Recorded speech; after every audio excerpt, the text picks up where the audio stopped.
tertúlia. Meu boa tarde aí para todos e todas. Hoje é dia 17 de agosto de 2012, sexta-feira. O verbete é de número 2389. Ele tem 5 páginas, 45 logias e 20 máximos. Eu destaco aí a seção do detalhismo, que tem 16 máximos. O tema é naturofilia. A especialidade é filiologia. Quem redigiu o verbete com muita classe é o especialista, o professor Roberto, que está aí muito bem sustentado. Não é isso? Agora, a definição. A naturofilia é a condição, o efeito da afinidade profunda, proveitosa e prolífica com os elementos da natureza, capaz de expandir a rede de relações, a cognição, o fraternismo, a percepção, a parapercepção, a serendipitia e a cosmovisão da consciência autopesquisadora sobre as realidades do cosmos. O reerguimento da planta declinante, o cuidado com a árvore danificada pelo desfolhante, o acolhimento do pássaro infante, o encaminhamento do inseto petulante, o abraço ao amigo distante, o toque interpessoal revigorante, o olhar sincero e estimulante, o sorriso cativante, o reencontro milenar com a estrela, que é a estrela guia da navegação, o reencontro secular com a constelação guia, o desenvolvimento da sinalética energética e parapsíquica pessoal, as sincronicidades retromnemônicas profundas e voláteis nos ambientes de vidas passadas, a reincidência dos reencontros entre afins em vidas sucessivas, a miscibilidade com a natureza pela interfusão com a bioenergia da flora e da fauna da região de moradia. Agora, na argumentologia, nós temos a taxologia, com 30 predisposições ou afinidades pessoais, com diferentes elementos de composição do universo, de manifestação da consciência, homem ou mulher, interessada nos estudos da naturofilia. Vale a pena ver esses 30 itens, tá? Na remissiologia, nós temos dos 15 verbetes, adaptaciofilia, biofilia, escolha evolutiva, tendência inata e vida humana. Agora, a frase enfática. A expressão da naturofilia se torna evidente por meio do interesse e abertismo de pesquisa da consciência e do senso pragmático da conexão de si aos elementos da natureza e do cosmos. Você sente afinidade expansiva e profunda ou restritiva e superficial com os seres da natureza? Os efeitos dessa serendipitia e das sincronicidades resultantes da naturofilia cativam os interesses de pesquisa eleitos por você? A bibliografia, eu chamo a atenção, tem 3 fontes bibliográficas. Agora, a mega análise aí com o João Paulo são 20 itens. Biosistemática, cosmoética, afinidade, universalidade, biodiversidade. Harmonopensenidade, cosmopensenidade, sincronicidade, omni-interação, omni-convivência. Interdependência, assim, biofilia, ecofilia, empatia. Filiologia, cosmovisiologia, holomaturologia, pancogniciologia e multiculturologia. Agora, o verbete aí do dicionário hoje é ultracompetenciologia. Nós chamamos a atenção para a argumentação, que está falando sobre a raciocinologia. Agora, ao verbetógrafo. Em Teoriologia, página 8, poderia explicar a teoria da noosfera? A noosfera é a ideia de que, do mesmo modo que existe a hidrosfera, que é água, litosfera, que é rocha, né, e a atmosfera, que é o ar, existiria também essa esfera das ideias, que é a composição, a presença da espécie humana, a sua intelectualidade, fazendo diferença nesse planeta. Então, esse planeta não é só caracterizado pela água, né, o planeta azul, não é, pela sua natureza, a atmosfera, né, que tem o oxigênio, mas também caracterizado pela presença da espécie humana, que tem, na racionalidade, no pensamento, o uso da razão, ele faz um diferencial nesse planeta aqui. Então, daí essa é uma ideia que tem raiz lá no Kant, né, com o racionalismo, e aí depois o termo mesmo foi proposto pelo Chardin, mas que é uma área foi pouco explorada, essa perspectiva, né, da ecologia. A rigor, alguns ecólogos que chegam a considerar essa ideia, né, mas ela também tem uma relação com o holismo. Então, os ecólogos da área do holismo, eles consideram, eles inserem essa dimensão humana dentro da ecosfera, que é a mesma coisa que biosfera, que é o conjunto da vida nesse planeta aqui. Acho que, se não ficou claro, a gente volta a discutir. Em numerologia, página 8, segunda linha. O que é o senso de ubiquidade? A ubiquidade é o mesmo que o cosmopolitismo, né? Então, o senso mais universalista. Então, por exemplo, se você é daquela pessoa que viaja, chega num lugar e fica sempre fazendo referência à casa, né? A minha terra, na minha terra não é assim, na minha terra é de outro jeito. Então, de vez em quando tem aquela pessoa. Então, seria bom ler o livro da Kátia, né? Então, para pegar afinidade com viagens. Tem gente que não sai de casa. Então, esse senso de ubiquidade... Quer dizer, viaja o mundo inteiro, mas não saiu de casa. Não sai de casa. Ficou lá. Tem que trabalhar essa questão de viagem. Chegar num lugar e ter afinidade, ter a curiosidade de se interagir. Então, não é só ficar fazendo referência ao local de origem. Na página 9, em polinomiologia, poderia aprofundar o polinômio. Empatia, harmonia, eutimia, serendipitia? Sim, primeiro, a empatia já mostra um abertismo, né, da pessoa para uma boa relação. Já mostra uma predisposição positiva da pessoa. Se já tem essa predisposição positiva, e, por exemplo, querendo ou não, apesar de a natureza ou a sociedade ter inúmeras turbulências e adversidades, mas predomina a harmonia. Isso aí é inegável, porque, caso contrário, não teria vida aqui. Então, a questão de harmonia não é só um aspecto ideológico, fantasioso, romântico. A harmonia significa que está havendo a permanência da vida. Então, isso aí, essa empatia já se conecta com a harmonia. Havendo essa conexão com a harmonia, a pessoa vai se sentir melhor, que é a eutimia. Então, intimamente, ela vai se sentir bem consigo mesma e com os seres com os quais ela se relaciona. Então, os seres humanos, os seres subhumanos. Então, ela vai expandir essa rede de relações. Como consequência, a serendipitia deve surgir, porque a serendipitia é o encontro, né, com dados e situações positivas. Ela vai ser atratora disso. Então, se ela já está nessa sequência, né, de empatia, de harmonia e se sentindo bem consigo mesma, ela tende a serendipitia tende a ser mais espontânea e natural dentro das atividades dela do dia a dia. Então, a pessoa tem que ver se isso de fato ocorre, não é simplesmente a questão da imaginação ou da motivação. Ela precisa enxergar essas situações ocorrendo. Na página 9, paradoxologia.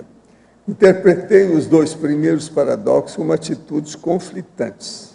Poderia me esclarecer quais são as diferenças entre contradição clara e paradoxo? Se a pessoa tem uma postura ou atitude que é paradoxal, ela está sendo incoerente. E essa incoerência quer dizer que tem uma contradição interna.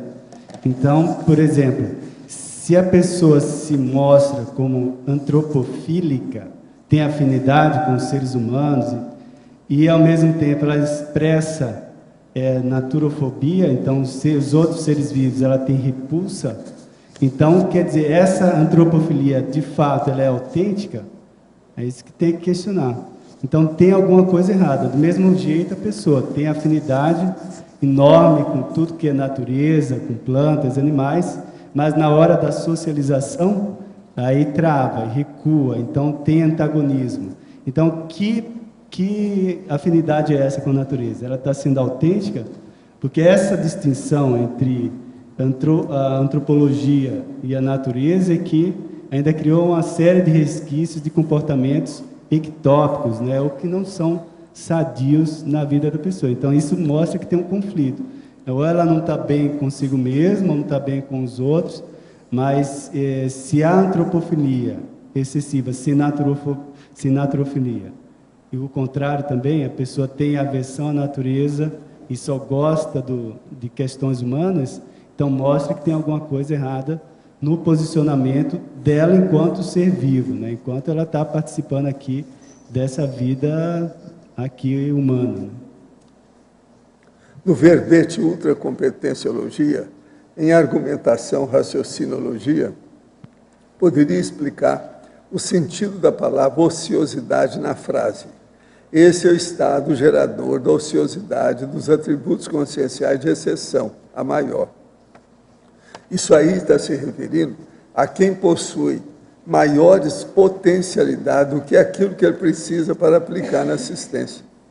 Então, ele tem mais do que aquilo. Está fazendo uma assistência pequena, com uma clientela menor. E ele é muito capaz de atender gente ainda com problemas maiores do que aquele. Meu neto Luca nasceu em 1998. Hoje está com 14 anos. Está na Conscienciologia há 4 anos. Teve sua primeira projeção aos 3 anos. Depois de várias análises investigativas, percebi que ele só gosta de música da época de 70 e 80, o que não é normal para os adolescentes de hoje. É possível que ele tenha tido a sua última dessoma nessa época e que esse tipo de música seja rememoração? Tudo é possível, né? Ele tem várias percepções com Einstein, sentindo sempre sua companhia. Pode ser rememoração dessa vivência? Aí se ver. Hoje já fez curso para preparação à docência e teve ótimos feedbacks. Do ponto de vista de música também, eu quero lembrar o seguinte, as músicas de 70 eram melhores do que as atuais. Tem isso. Para uma pessoa que tem um pouco de senso de musicalidade, sabe disso. Música de 70 é aquela da Rose Garden, aquele negócio todo, Rose Garden, Jardim de Rosa e tal. Dessa época. Música popular de 70 é melhor do que dessa época nossa. Em teoriologia, baseado no fato da Terra ser um planeta gerador de vida e energia consciencial, e fazendo uma comparação com a mãe grávida, geradora de uma vida, onde consim gera uma consim, os planetas como o nosso contêm uma forma de consciência? Se sim, existe forma de comunicação com a mesma? Se não, por que não tem? Te vira. Essa questão aí tem uma raiz em interpretação mitológica, né, de associar a condição, a realidade que a gente tem do planeta a figuras humanas, né? Então, isso aí é simplesmente uma questão metafórica. A gente pode usar isso hoje como se fosse uma metáfora, e tudo bem. Agora, de fato, a existência de um ser, né, representar a existência de um ser único, aí, por exemplo, entra na questão da mateologia. Então, é uma hipótese muito distante para a gente testar, para a gente experimentar. Então, isso aí fica fora do espectro de pesquisa nosso. Ao bioverbetógrafo Roberto, isso é o doutor Eduardo Doria, lá de Curitiba. Na Fatologia, página 7, 4ª linha, poderia nos explicar mais sobre o reencontro milenar com a estrela guia da navegação? Por exemplo, esse reencontro, isso é mais fácil de acontecer porque o céu é um dos aspectos que menos muda, né? Ele muda muito lentamente. O ciclo de mudança astronômica são de milhares de anos. Então, é muito provável que o céu que a gente vê hoje, ele é o mesmo céu que a gente já passou várias vidas por aqui. Então, por exemplo, quem já trabalhou no passado com navegação, a astronomia era o principal referencial para se localizar, para poder se guiar. E aí algumas estrelas ou planetas, também no caso, são considerados como referenciais, como guia. No caso aí, o principal que eu coloquei foi pensando na estrela polar, por exemplo, que no hemisfério norte é um referencial fixo. Aqui, no hemisfério sul, a gente tem um Cruzeiro do Sul, que seria o principal referencial. Então, a estrela polar no hemisfério norte e as constelações do Cruzeiro do Sul aqui no hemisfério sul. Agora, na fatologia também, quinta e sexta linhas, na página 7. Os pontos de interseções entre o perfil temperamental das pessoas e os locais de moradia dessas pessoas. Isso. Então, por exemplo, o meu próprio caso, né? Eu nunca me vi morando em lugares afastados de contato com a natureza. Então, nunca isso existiu para mim. Aí, avaliando meu temperamento, meu histórico e tudo mais, isso tem uma relação direta. Então, muitas vezes eu não consigo me ver morando totalmente isolado desse contato maior com outros seres, né? Plantas, animais, enfim, com representações da natureza. Então, a pessoa tem que ver se tem essa predisposição íntima ou interna da pessoa, se ela já trabalhou isso em relação à natureza. Se é um item que vale a pena trabalhar ou não, dentro do temperamento dela. Mas, sem dúvida, que o temperamento pessoal tem a ver com o nível de relação que ela estabelece com os seres da natureza. Isso aí existe uma relação direta, né? Se ela tem um temperamento de pesquisa, de investigação, de observação, de curiosidade, né, de querer interagir com esses diferentes seres. Na parafatologia, página 7, oitava e nona linhas. O que são as mensagens nubígenas? Essas mensagens nubígenas relativas a nuvens. Por exemplo, então, eles têm uma associação, o fato, né? Eu vou falar um fato. Então, a pessoa, observando, dentre as observações da natureza, ela observa lá uma nuvem, sempre recorrente a aparência de uma nuvem, com um formato específico. Às vezes lembrando uma forma de um rosto de uma pessoa, às vezes formando com um formato, uma aparência de paisagem. Então, aquilo, a reincidência desse fato, isso vai ativar a memória da pessoa, vai chamar a atenção. Ela pode interpretar de 1001 formas. Por exemplo, uma interpretação mitológica, que o cosmos, o universo está se comunicando com ela, mandando a mensagem. Outra forma é que tem uma entidade etérea, uma consciência, né, um amparador fazendo a imagem da pessoa. Mas, então, tem 1001 interpretações. Agora, da forma que interpreta é que a reincidência daquele fato, sem dúvida, deve ter uma explicação, né? Deve ter alguma razão para isso. Provavelmente, pelo que eu vejo, é uma questão de memória. Então, a pessoa deve ter tido, por exemplo, pode ter tido projeção ou em outras vidas, contato com aquela forma. Então, aquela imagem está recente, tem algum fator que está estimulando na holomemória dela aquela imagem. Então, aquela imagem que ela está vendo na nuvem está dando repercussão na memória dela. Então, isso aí, aquilo vai fixando. Daí a pouco, por exemplo, a pessoa reencontra aquela pessoa, ou a pessoa a figura, o formato que ela viu na nuvem, ou vê aquela paisagem, né, num documentário, ou vê ao vivo um lugar com uma paisagem semelhante àquele retrato. Então, isso aí, claro, não é por acaso, mas uma explicação que eu pude encontrar até hoje seria essa relação com a memória da pessoa. Não que o cosmos está lá confabulando e mandando lá a mensagem para a pessoa, mas o fato dela conectar com aquela aparência tem a ver com alguma memória que está latente, né, dentro do universo, do micro-universo dela, né, pessoal. Se não ficou claro aí, acho que a relação maior é essa aí. Então, sem dúvida, se você vê algo que é recorrente, né, na natureza, então às vezes ocorre por um pássaro, uma borboleta, a própria questão da nuvem. Então, essa recorrência, fica atenta, acompanha, mas no sentido de investigar, de ver qual que é a relação sua, possível relação sua, com aquela imagem, com aquele ser. O que é que atribui a sua memória?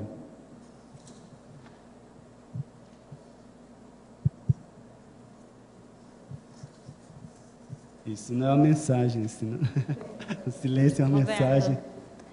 Na página 7, de baixo para cima, na parafatologia, a terceira linha, as mensagens interdimensionais ininterruptas. Gostaria que você comentasse um pouco. As mensagens interdimensionais ininterruptas entre conteúdo e forma na simétrica estética da natureza. Então, veja bem, tudo que a gente está observando, uma paisagem, um ser vivo, entre nós mesmos, vai ter alguma mensagem. Então, se eu estou com uma postura de uma forma, desse jeito, né, mais fechado, se eu estou numa postura, né, de relaxamento, de questionamento, então tudo isso está passando uma informação. Então, se eu expresso meu comportamento dessa forma, estou passando informação, ao observar a natureza, isso também está mostrando alguma informação. Então, as assimetrias da natureza não são também por acaso. Então, a árvore tortuosa, a árvore que é mais flexível, um animal mais agressivo, um animal curioso. Então, tudo que a gente observar de comportamento, de formato, de aparência, vai ter alguma explicação. Agora, do ponto de vista parapsíquico, é preciso a pessoa estar atenta a relacionar isso com o que ela está pesquisando, quais são os dados ou o trabalho que ela está fazendo no momento. Então, que isso aí pode ajudar, isso vai incrementar a questão que eu estava falando anteriormente. Vai estimular o banco de memórias nosso, de várias, das retrovidas, das vidas passadas, das experiências que a gente tem, isso vai ajudar a aflorar mais isso. Então, geralmente a relação parapsíquica nossa com as figuras, as aparências da natureza, vai despertar essa nossa memória. Então, tem que ver, se você está investigando isso, você está fazendo pesquisa sobre você mesmo, isso aí pode ajudar. Isso vai mostrar alguma relação sua com aqueles elementos, alguma forma de relação. Então, ficar atento a isso.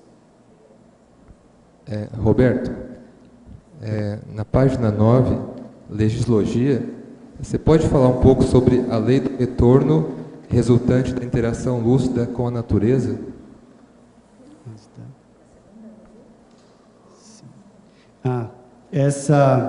A questão aí é da própria questão da relação das bioenergias, né, da sua bioenergia com as energias da natureza. Então, quanto mais a gente vai se relacionando, estabelecendo conexões, quer dizer, se você dá atenção, né, às plantas, aos animais, aos seres humanos, sempre lembrando de fazer essa interconexão aí, você cada vez mais expande sua rede de relações. E se ela tende a ser mais harmônica, positiva, isso só traz mais retorno positivo para você. Então, isso aí é um crescendo, né? Então, essa lei aí, esse retorno, vai ser cada vez mais crescente e positivo. Porque a tendência da vida é ter uma predominância positiva. É isso que a gente estava comentando antes. Senão, se não fosse positiva e harmônica, a gente, né, já não teria crescido ou desenvolvido e ter feito tanta coisa aqui nesse planeta, né? Não sei se está mais claro aí. Então, é a rede de relações que você estabelece, quanto maior, isso tende a ser positivo. E isso, para você, para a sua evolução, você só vai crescer com isso. Tá bom, obrigado. Roberto, aqui no B, na página 10, no item 22, você poderia, assim, fazer essa conexão desse item com a naturofilia, para eu entender melhor a questão? Da melofilia? Isso. Por exemplo, a gente estava falando, o professor Valdo até tocou aqui na questão da musicalidade. Veja a época áurea da música, da musicalidade na época do século XVIII, XIX, né? Veja o Vivaldi e as estações. Então, veja que muita inspiração das músicas consideradas mais belas tem uma relação, uma inspiração com a natureza, diretamente. Então, é a primavera, os pássaros. Então, todo o tom que carrega a musicalidade, a boa parte dessa época aí tinha inspiração na natureza. Então, eu, por exemplo, não tenho meu senso de musicalidade não é tão aguçado, né? Mas é perceptível você ver essa relação. Então, da harmonia do canto dos pássaros, então, os sons da natureza. Então, quantos CDs, por exemplo, o pessoal não faz evocando essa situação? Então, o que é que isso pode ajudar nas nossas pesquisas, né? Então, a relação da música enquanto despertar de memória. Então, aquela musicalidade referente àquela época, os sons, a recorrência dos sons. Por exemplo, se você identifica um canto de pássaro, né, e essa espécie já é antiga, por exemplo, naquela região da Europa, por exemplo. Se você vai à Europa, na hora que você escuta lá os corvos, o canto dos corvos, aquilo lá é muito, por exemplo, chamativo. É muito chamativo porque os corvos acompanham as construções humanas, as moradias humanas há séculos ali. Então, a mesma coisa aqui na América, né? A gralha, por exemplo, a gralha aqui, o canto da gralha, tem muito aqui no Paraná e tudo, então, ocorre do Paraná aos Estados Unidos, até o Alasca, tem gralha. Então, de um extremo ao outro. Então, aquele canto, aquela presença da gralha, já pode te evocar uma situação, uma rememoração, vai mexer com a sua memória.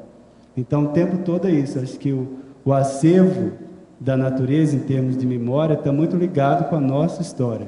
Porque a gente já interagiu inúmeras vezes, inúmeras vidas, desde a planta até a constelação. Então, isso, para a gente, né, o foco que eu dou é interpretar, é tirar proveito disso enquanto recuperação de memória. Né? Recuperar a memória para melhorar, acrescentar alguma coisa nessa memória, nessa vida agora. Né? Então, não repetir. Não é para a gente estar repetindo o que já fez no passado, mas acrescentando novos dados a esse banco, né, holomnemônico, ou seja, da memória do passado, das vidas passadas. Ok, obrigada. Roberto. Alô, alô. Existem pessoas que defendem, atrás de você, que defendem ter plantas dentro de casas, outras dizem que não, tem gente que diz que pode ter dentro de casa, mas não ter dentro do quarto, enfim. Como é que você vê esse fato? Tem mitos e verdades aí. Primeiro, é ver a questão de toxicidade da planta, né? Se ela produz, às vezes, pelos, às vezes, esporos ou pólens, que vão te provocar alergia ou irritabilidade. E agora a questão do mito, essa questão de que a planta vai roubar teu oxigênio, isso aí é puro mito, né? Porque uma pessoa roubaria muito mais oxigênio do que uma planta, e a gente convive com pessoas, né, dentro de casa. Então, uma família, então a planta ela vai consumir menos, além de também contribuir com o oxigênio. Então, ela consome, mas também contribui.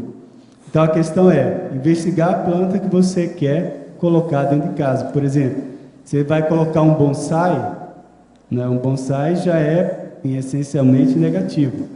Então, não é questão de pólen ou de pelos, mas é a estrutura dele. Então, é pesquisar qual planta mais adequada. Tem planta que é de sol. Então, se você é uma planta de sol, você vai pôr na sombra, né, no ambiente, né, interior, então ela não vai se adequar. Então, pesquisa qual planta de sombra, isso aí é fácil, na floricultura o pessoal pode dar orientação, e aí você pode dar um pouco mais de vivacidade ali na sua casa.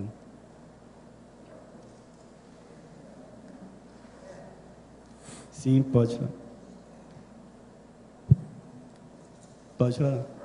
Você tem algum conhecimento sobre aquela coisa de mito, de conto da carochinha, o canto da sereia? Do canto da sereia? Falando em música.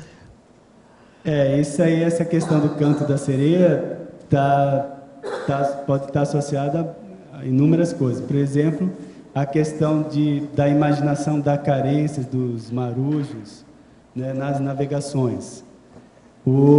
A observação de animais estranhos, a observação fugaz de animais no próprio mar. Então, tem animais hoje, que é da área da criptozoologia, animais que foram avistados, mas que nunca foram catalogados, nunca foram pegos, observados, descritos. Simplesmente foram observados depois, 1 ou 2 vezes, nunca mais. Então, a origem desse mito aí deve estar relacionado a isso, a época das navegações e essa questão da carência, imaginação, e aí, por exemplo, o peixe-boi. É muito provável que o peixe-boi possa ter originado, estimulado muita imaginação também de marujos carentes, e por aí vai, né? Então, animais que vivem no mar, e aí possa estar relacionado a isso, essa figura de sereia. Sabe que no Museu de História Natural de Nova York, deve ter ainda, né, um fóssil que foi forjado, né, que é um oportunista da época da teoria da evolução, ainda logo após a publicação do Darwin, ele forjou um fóssil de sereia, que era um crânio de chimpanzé, né, um crânio de chimpanzé com uma estrutura, partes de estrutura de peixes. E aí isso na época nossa, era o máximo, né? Então a descoberta das sereias, dragões, fósseis de gigantes, então teve muita... Então você vê, há 1,5 séculos, 2 séculos, cheio de mito. A gente estava carregado de mito ainda, e o povo lucrando em cima desses mitos. Então, e hoje ainda tem muita questão de mito, o povo lucra, tem gente lucrando em cima disso. Tá? Então, isso é a nossa realidade. Então, mitologia é muito antiga. Né? Porque eu já tive uma experiência assim, em viagens de barcos, que eu ouvi o canto da sereia, eu estava grávida, eu ouvi aquele canto, era como se fosse um coral, e como eu falei, só pode ser, que é isso? E aí eu vinha, isso é meio ridículo, mas aí eu acordava o meu marido e falava, você está ouvindo? Você está ouvindo? Ele disse, você está doida, eu não tenho ouvido nada, mas eu ouvia claramente, não foi uma vez, não foram várias vezes. Tem outra questão aí que pode se acrescentar nisso, que é a percepção isso aí tem relatos até também de navegadores, muita gente que morreu no mar. Então, teve muitos casos, naufrágios e tudo, e aí é possível que tenha grupos, grupos de consciência que se relacionem ou se localizem em determinadas ilhas, em determinados locais, e aí isso pode fazer com que a pessoa tenha alguma percepção. Eu mesmo tive muita relação com o mar, minha infância, adolescência toda, e às vezes escutava mais grito de socorro, assim, alguns gritos, alguns apelos. Então isso aí, às vezes, repetido. Na hora que é um só, mas quando você falou, na hora que repete, isso aí já chama atenção. Mas isso tudo a gente tem que investigar ainda, fica no stand-by até uma hora a gente poder investigar com mais profundidade, né? Ok, obrigada. Priorizar o estudo desses temas. Ok. Né? Quem sabe foi um tipo de percepção assim, né? Hoje eu acredito. Ok, obrigada. Roberto, aqui na página 8, pode falar dos últimos 2 itens da efeitologia? Os últimos 2? Sim. O efeito das percepções, das sincronicidades com a natureza, na capacidade reflexiva da consciência. Então, por exemplo, na hora que, até comentei aqui em outro verbete, quanto mais a gente expande essa rede de relações com a natureza, mais, vamos dizer, informações a gente vai adquirindo, vai abrindo informações devido à própria diversidade da natureza. A gente vai tendo cada vez mais sincronicidades no sentido de aquele tema, o assunto que você está pesquisando, você encontrar, por exemplo, animais ou plantas relacionados, por exemplo, à sua holomemória, ao seu passado, ao seu histórico, isso dentro do âmbito da autopesquisa. Então, na hora que essa própria que eu coloquei lá, a questão da mensagem no Bígena, que é uma coisa mais rara assim também, e sutil. Aí você vai considerando, vai colocando isso no teu banco de dados. Chega a hora que você está com tanta informação nesse sentido de sincronicidade que você tem que parar para refletir isso, né? Parar para fazer um balanço sobre esse conjunto de informações, porque se ocorre sincronicidade é porque tem relação com o seu banco de memória, né? Então é algo que repete. Então a tua memória evoca a situação ou vice-versa, né? Aquela situação evoca a tua memória. Então tem uma hora que você tem que refletir para tentar o quê? Qual que é a saída? Fazer, elaborar hipótese. Essa é a saída que eu faço. Refletir sobre aquilo para elaborar hipóteses que eu possa avançar. Aí você decide se essa hipótese vale a pena investir agora, ou seja, você pesquisar, procurar livros, né, informação. Então, por exemplo, a questão de, que eu falei, reencontro com estrela guia ou árvore secular. Então, você reencontrar, provavelmente você identificar indícios de estar reencontrando uma árvore, um ser, uma espécie, por exemplo, um animal, aquilo chamar sua atenção, e você vê no histórico que tem relação com você. Então, isso faz você querer parar para pensar, refletir, ver o que é que pode elaborar de hipótese para poder explicar isso. Porque, assim, o que é que adianta a gente ter um monte de relações, né, e não fazer interpretação disso? Né? Essa questão de curtir a natureza, de ir, entrar em contato e tal, é bom no sentido do lazer, né, da higiene mental. Mas o foco que eu vejo principal é a relação interpretativa. Se interpretar os dados e sincronicidades para trazer incremento à tua memória atual, o teu banco de dados atual. E o último ponto, o efeito paradidático evolutivo dos fenômenos e parafenômenos naturais. Isso, a recorrência desses fenômenos, por exemplo, que eu estava falando, reencontrar a árvore, reencontrar a espécie de animal, e a própria evocação, você ir em um ambiente, provavelmente é do teu passado, você ter rememorações, você ter um impacto daquelas energias. Então, isso tudo, claro, não está acontecendo. Muitas vezes, o que ocorre, o que eu percebi também, você não pode esquecer que está sozinho nessa, assim, não pode ficar pensando que está sozinho. Então, muitas vezes, teu amparador está ajudando naquelas rememorações. Então, se está havendo a intervenção e ajudando nessas rememorações, poxa, você vai fazer o quê? Vai ficar, que legal, que fenômeno, e sentir energia ao máximo. Não, mas, poxa, e aí? O que eu posso interpretar disso? Ou às vezes um banho, né? Isso, banho de energia, é dejaísmo, é a retrocognição, a rememoração, né, que eu falei, o dejaísmo, a percepção das energias, a própria evocação, a assimilação. Isso tudo dá repercussão na sua psicosfera e na sua memória. Mas e aí? Eu tenho que tirar algum proveito disso. Qual é o proveito que eu estou tirando? Então a gente tem que parar, às vezes, refletir e elaborar algumas coisas. Laboratório de retro.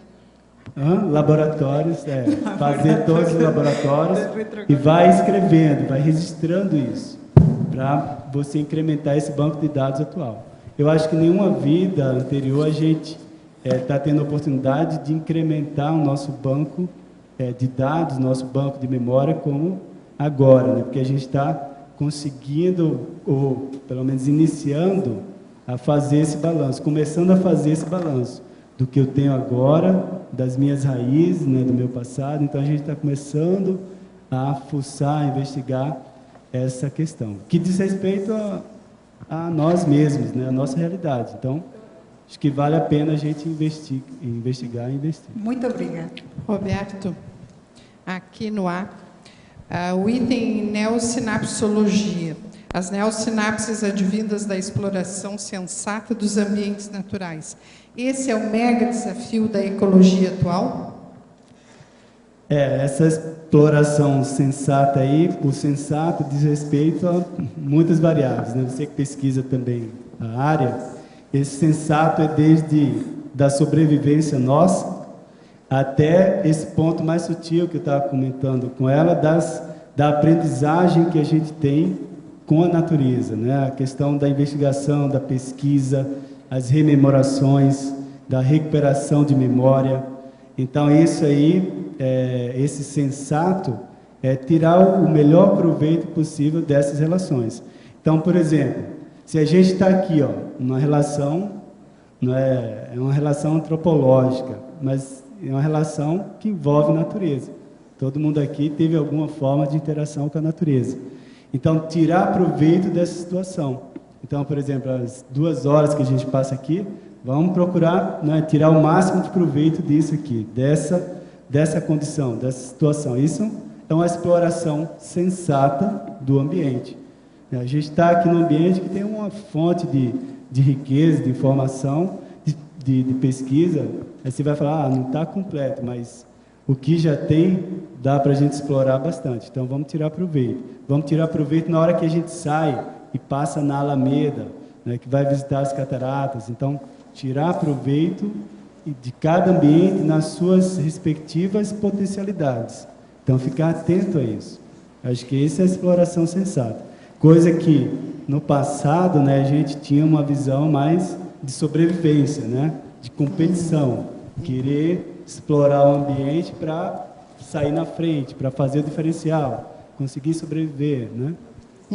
Quer dizer, considerando que esse, por exemplo, no caso do Tertuliário, é um ambiente onde tem seres humanos, né? Então, também é considerado um ambiente natural. Sim, a natureza está presente aqui, pelas energias, pela própria construção e por nós, principalmente, né? Exatamente, e isso tem a ver com aquele teu último paradoxo, né? O conceito de natureza ser artificial, por excluir o humano. E respectivas ações transformacionais. Exato. Eu falo muito em natureza, o próprio verbete fala, né? Mas, de fato, se pegar a origem do conceito de natureza, ele é paradoxal, tem origem que artificializou a própria natureza, nossa própria condição natural de ser integrado aqui nessa realidade, né? Na nossa realidade humana. Mas isso é coisa que a gente já está trabalhando aí, né? A gente, aos poucos, vai revertendo esse quadro aí. Isso é uma fase que a gente está aí de reversão, né?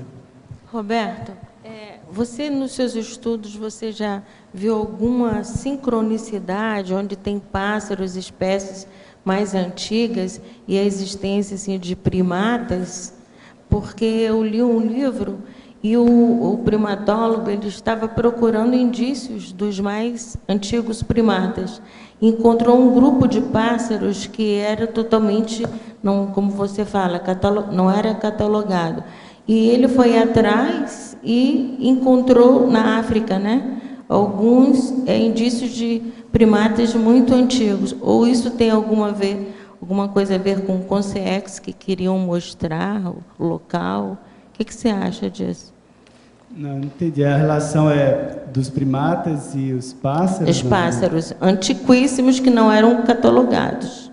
Não eram conhecidos. Isso pode representar um lugar mais isolado, por exemplo. Isso até hoje, como eu falei, tem um campo na zoologia que chama criptozoologia, que, ou seja, o estudo dos animais que não cripta, escondido, ou seja, não tem evidências suficientes para ser reconhecido, né, como tal. E aí entra uma série de animais, entre eles o pé grande, o Sasquatch e tal, aí tem vários outros animais, também são inúmeros os animais, mas é possível que tenha animais não conhecidos, grandes ou, né, diferentes, nesses locais isolados. Que apesar... Deve ser por isso que o Adélio não está aí hoje, né, o Arlindo, o Loche.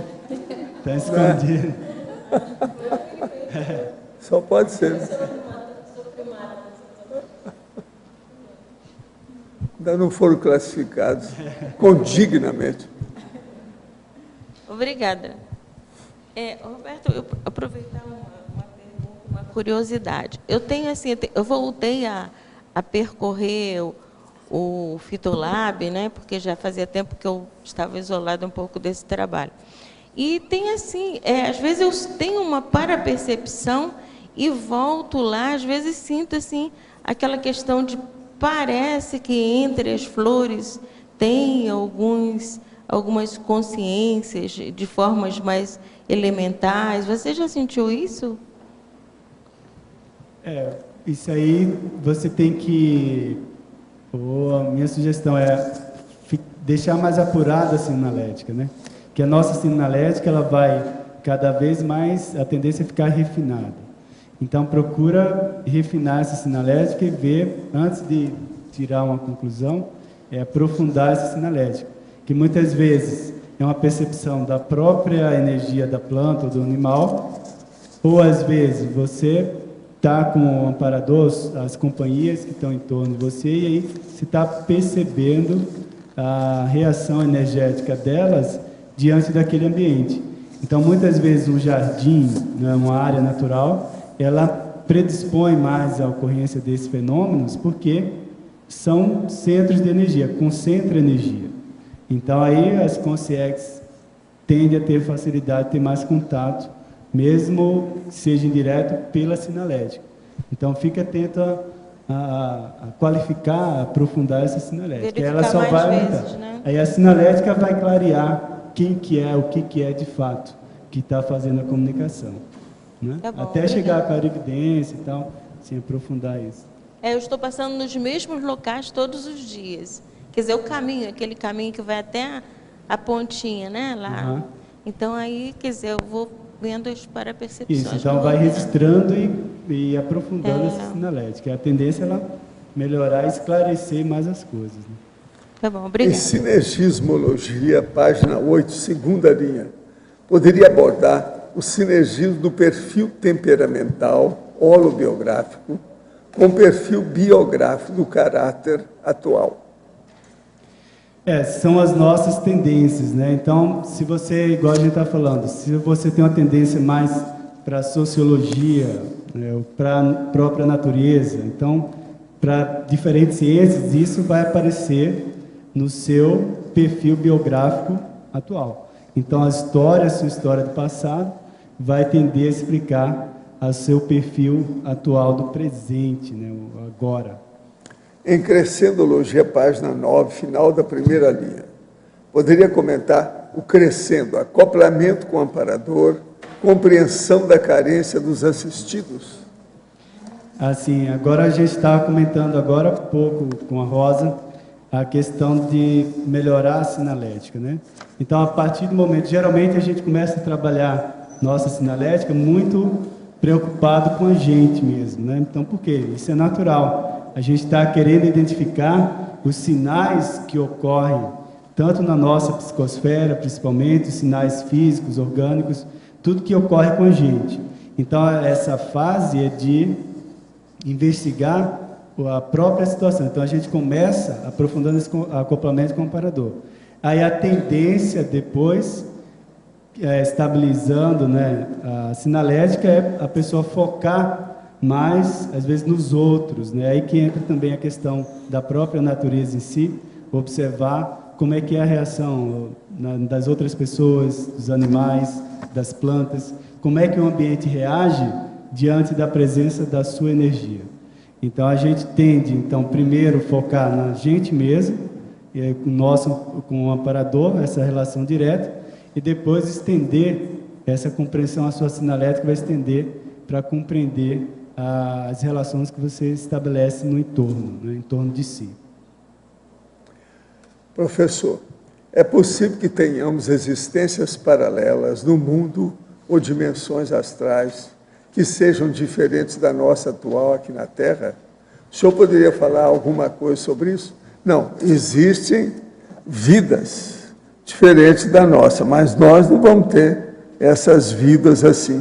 Você sai daqui e vai ter outra logo imediatamente, não. Eu admito, por exemplo, que existe a universalidade de planetas habitados, por aí afora. E esses habitantes, eles têm diferentes níveis evolutivos. E, portanto, têm hábitos, tendências interesses diferentes dos nossos. Isso aí faz parte do serviço da evolução. Professor, continuo em dúvida em relação à melhor maneira de fazer a TENEPS. Em férias, uma vez que faço às 7 horas da manhã, estou em caravana em parque de campismo, ou seja, os filhos e o marido todos no mesmo local. Arranja um horário que você fica fora disso. Tende a arranjar uma solução para essas alturas. Se sair para fazer na natureza, mesmo cedo, passam sempre pessoas. Não, faça em casa na hora que não tiver ninguém lá. Fique isolada, sozinha. Penso que pedir ao amparador para mudar o horário só nessas alturas, para estar sozinha dentro da caravana, também não é uma boa solução. É a saída, sim. Pode ajudar-me? Olha, enfrenta a situação e arranja um horário diferente. Não deixa de fazer a TENEPS todo dia. Isso aí pode prejudicar muito. Pensa nisso. Tem que se mexer e arranjar. Você não vai apanhar por causa de horário. Que isso? Isso é secundário. De que forma a abertura consciencial contribui na naturofilia? É o primeiro passo, né? Então, o abertismo consciencial, para a pessoa perceber, sentir, identificar e até começar a valorizar cada ser na sua essência, né? O que ele representa dentro do conjunto que você vive. Então, lembrando que você está dentro de um conjunto, numa vida de relações. Então, essa percepção, esse abertismo, é para perceber o outro e começar a acolher. Você acolhendo o outro, trazendo para a sua vida de relação, aí você começa a valorizar e aí você vai... A questão da naturofilia é só consequência e vai ser crescendo, né? Poderia aprofundar em tecnologia, página 8, terceira e quarta linhas, as técnicas de sondagem bioenergética e a técnica de expansão das energias conscienciais? Essas técnicas de sondagem bioenergética é a gente cada vez mais fazer a soltura do energossoma, do corpo de energia, em diferentes ambientes, fazendo, por exemplo, acoplamento com diferentes espécies. Às vezes também uma técnica que a gente usa é acoplar com a mesma espécie, mas que está em local diferente. Então, para a pessoa ver a variação que tem de energia. Então, com isso, mais uma vez, eu repito, a questão da sinalética, ela volta a ficar mais refinada. Então, a pessoa vai qualificando a própria sinalética diante de diferentes seres, né? Então, de animais, plantas, outras pessoas. E a próxima técnica da expansão das energias é uma consequência, ao mesmo tempo é bom um pré-requisito para essa técnica de sondagem. Então, você expandir, por exemplo, você vai fazer uma sondagem de um ambiente, procurar reconhecer as energias do ambiente. Então, tem que procurar soltar as energias, expandir essa energia para que ela vai, se envolva e ver como é que você reage diante desse envolvimento da sua energia com aquele ambiente. Então, traz alguma repercussão. Então, isso pode ser não é só com árvore, com animal. Isso aí vai ser, às vezes, uma rua, um local, uma casa, um casarão. Então, aquele lugar, aquele bairro, um lago, um rio. Então, aquele lugar que você está visitando, uma trilha, por exemplo. Então, joga, expande as energias e vê se dá reação. Então, muitas vezes, principalmente se você está trabalhando, fazendo um trabalho de prospecção energética. Então, solta bastantes energias, sem medo de perder, de empobrecer, e aí você faz essa sondagem. Álvaro Betógrafo, também tenho a preferência por morar próximo à natureza, por me sentir muito bem, e especialmente por ter em companhia alguns cães que também precisam de espaço. O fato de morar em chácaras não pode nos distanciar das pessoas, dificultando a assistência ou, de alguma forma, incentivar a interiorose? Depende do seu conjunto de interesses. Aí é a divisão de atenção, aí é o esforço de levar tudo em conjunto. O ideal é viver no condomínio, né? O condomínio, isso. O condomínio, ele já representa. Você fazemos isso. São mini chácaras que estão interligadas. E mesmo assim, a pessoa vai passar 24 horas do dia em casa, dentro de casa, ela vai se não trabalha, tem voluntariado, né? Então, por exemplo, para fazer. Então, a pessoa vai encontrar outros, né? Então, isso aí é uma questão de interesses, de priorização. Só dividir o tempo. Ciclologia, página 8, última linha. Poderia explicar os ciclos parageográficos das Reurbexes? É isso como hipótese do que a gente está vivenciando hoje, né? Só seria bom a pessoa ver o Homo sapiens reurbanizados, né? Para elucidar essa questão da hipótese da reurbanização extrafísica, principalmente no começo desse século para cá, o que é que mudou no nosso planeta, né? Então, se isso está acontecendo agora, no passado, já deve ter ocorrido outras vezes, e deve voltar a ocorrer. Então, a reurbanização, pelo que a gente viu até agora, não é algo único, estanque desse momento, né? A gente está passando por uma fase e deve vir outras, e deve ter existido outras. Então, aí é um processo cíclico, né?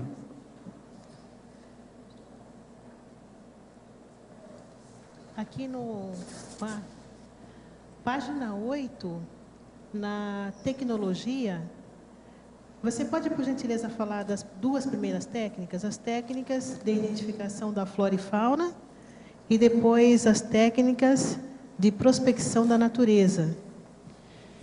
Isso, a identificação da flora e fauna vai ajudar nessa prospecção da natureza. Então, por exemplo, se você chega no ambiente, igual a Rosa estava falando, e a sua sinalética aponta, reage de determinada forma, então pode ser aqui, numa trilha, um local que você visitou. Então é interessante identificar que tipo de planta que tinha no ambiente, que estava carregada no ambiente, né, que estava plantada, imantando o ambiente. Qual tipo de animal que circula ali. Então essa identificação de flora e fauna, a pessoa não precisa ser botânico ou zoólogo para ir aprendendo, né, o nome, né, dessas espécies. Então, a pessoa é o interesse de pesquisa sobre aquele local. Então, por quê? Por exemplo, a gente está pesquisando parapsiquismo. Então, se eu vou a um local que ele mexeu comigo parapsiquicamente, então vamos tirar proveito disso. Então, vamos investigar o que compõe aquele local, o que compõe aquele ambiente. Muitas vezes, tem planta, por exemplo, que tem uma dinâmica de energia que chama atenção. Aqui, por exemplo, no CAEC, a gente tem algumas que todas as pessoas, na hora que fazem os testes, né, fazem acoplamento, isso chama a atenção dela devido à dinâmica de energia daquela espécie. Então, por isso que é interessante aprender a identificar uma planta, um animal. E essa prospecção da natureza é justamente esse abertismo que a gente falou hoje, de querer investigar o que representa, o que significa aquele ambiente ali, em termos de bioenergias, né? Então, fazer essas técnicas são a técnica de, por exemplo, prospecção noturna, prospecção matinal. Então, você sair durante a manhã para testar, trabalhar com energia ali no ambiente externo. Então, à noite, o entardecer. Então, você vai vendo que tem diferentes composição de animais, então a energia está diferente.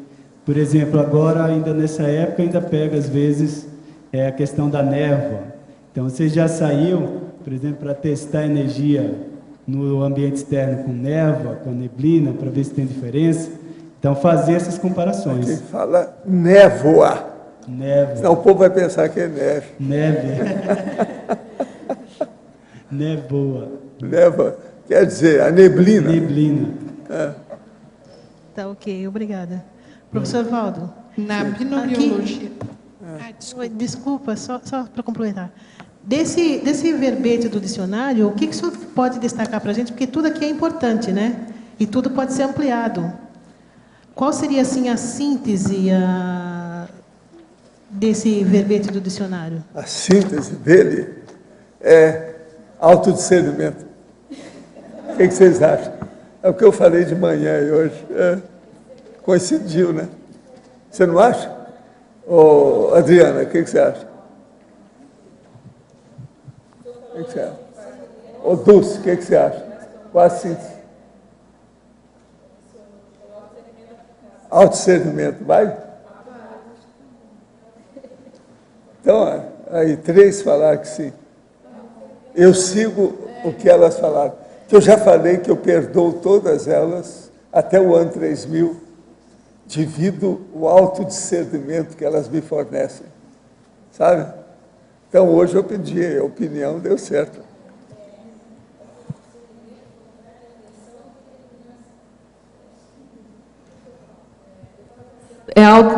É autodiscernimento sobrando aqui, né? Aí eu pensei assim, ó, São 3 aí com autodiscernimento. Aí eu pensei assim, ó, primeiro, o conceito, a primeira ideia que eu tive foi de subnível positivo, mas depois eu pensei naquela história de ficar com a carta na manga. Eu acho que é mais na carta da manga, né? Carta da manga. É da minha mãe. Sempre jogo com a carta de menos. É o as escondido na manga. Matéria de jogo é isso. Agora, veja, isso aí, até um certo ponto, no jogo, é um negócio negativo. Por quê? Porque é malícia. É estratégia. Está guiando. Está entendendo como é que é? Mas agora, na vida, isso aí é de fato importante. Vale a pena pensar. Agora, aqui tem umas coisas para a pessoa pensar, né? Aqui eu falo, mega trafor é superpoder. Isso aí só é o resumo que ela está pedindo lá. O saber é o suprassumo da autovivência. O que vocês acham? Evolução, veteranismo evolutivo. Exemplos revalidam teorias. E exemplo também, às vezes, acaba com muita teoria, depende do que é. Eu estou pondo aqui o lado positivo. Tudo isso é para a pessoa pensar. Agora, ultracompetenciologia, não é fácil, né? Agora, professor Valdo, eu não entendi bem esse superior aí da última frase. A interassistência superior começa com sorriso. Onde é que está isso? A última frase. A interassistência superior começa com um sorriso. É para dizer que para dizer que a pessoa tem bom humor para fazer assistência. Ela não sofre com aquilo. Ela, então, está sobrepairando o processo assistencial. Isso é muito importante. Porque tem gente, se deixar, fica tudo envolvido, né? A situação é precária. Professor, o móvel de demolição é muito interessante, pois se reutiliza de um bem material que já sofreu uma transformação, e assim evitamos derrubada de árvores desnecessárias.